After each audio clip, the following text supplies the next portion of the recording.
اعوذ باللہ من الشیطان الرجیم، بسم اللہ الرحمن الرحیم۔ سوال یہ کر دیا گیا ہے کہ جب امیر المومنین علی صلوات اللہ ظاہری طور پہ منبر خلافت پر آ گئے تو انہوں نے آتے ہی امام بارگاہ کیوں نہ بنا دیے؟ تف ہے آپ کے جہالت برے سوالات پر، جب امام خود موجود ہیں۔ ابھی تو امام علی صلوات اللہ کے بعد ان کے 11 بیٹے امام آنے والے ہیں، تو اسپیشلی کسی جگہ کو جو ہے وہ 4 دیواری بنا کے امام بارگاہ کنسیڈر کرنا، یہ تو ضرورت ہی نہیں تھی اس دور کی۔ اس دور میں تو امام موجود تھے،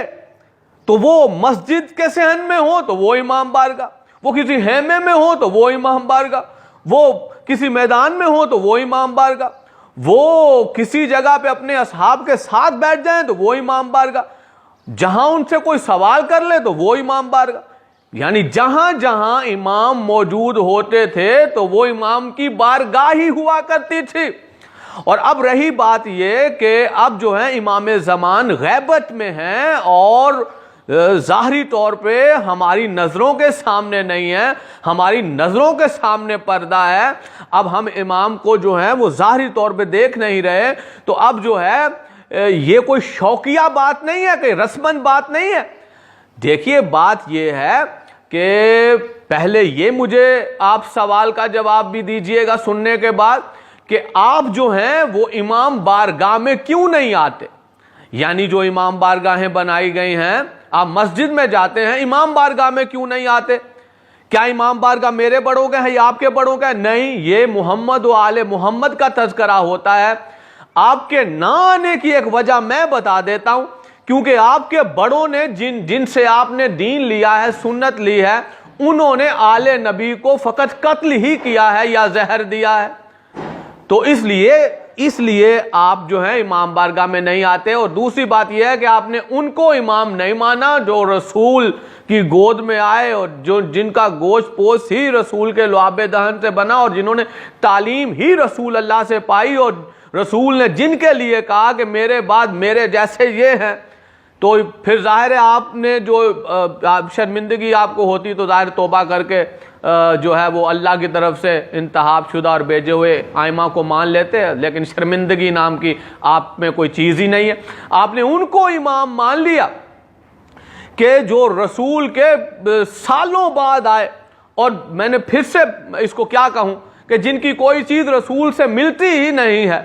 تو پھر ظاہر آپ کو شرمندگی ہوگی کہ رسول کی گود میں پلے ہوئوں کو ہم نے امام نہیں مانا۔ رسول کی گود میں پرورش جنہوں نے پائی، رسول سے تعلیم جنہوں نے پائی، رسول سے خوراک جنہوں نے پائی، جن کو رسول نے اپنے ہاتھوں سے نوالے کھلائے اور جن کو جنت کا سردار کہا اور جن کو اپنا ٹکڑا کہا اور جن کو خود سے کہا اور جن کو اپنے جیسا کہا، یہ تو اب آپ کی بات ہے نا کہ آپ حق کو تسلیم کریں اور باطل کو جو ہے وہ پیچھے کر دیں۔ تو باطل جب رچ بس جائے تو اسی طرح کی ضدیں ہوتی ہیں، بجائے کہ آپ جو ہیں وہ باطل ضد کو چھوڑ کر حق کو اپنائیں، آپ سوال پہ سوال پہ سوال کرتے جاتے ہیں اور الٹے سیدھے سوال کرتے ہیں۔ اب رہی بات امام بارگاہ کی، اب آپ کہیں گے اب کیوں آپ نے امام بارگاہ بنائے؟ یہ 2 چیزیں ہیں، اب ظاہری طور پہ امام موجود نہیں ہے، اور اب جو ہے قرآن کا فرمان ہے کہ یوم ندعو کل اناس بامامہم، اور ہم جو حشر کے دن ہے سب لوگوں کو ان کے اماموں کے ساتھ بلائیں گے۔ ابن عباس سے پوچھا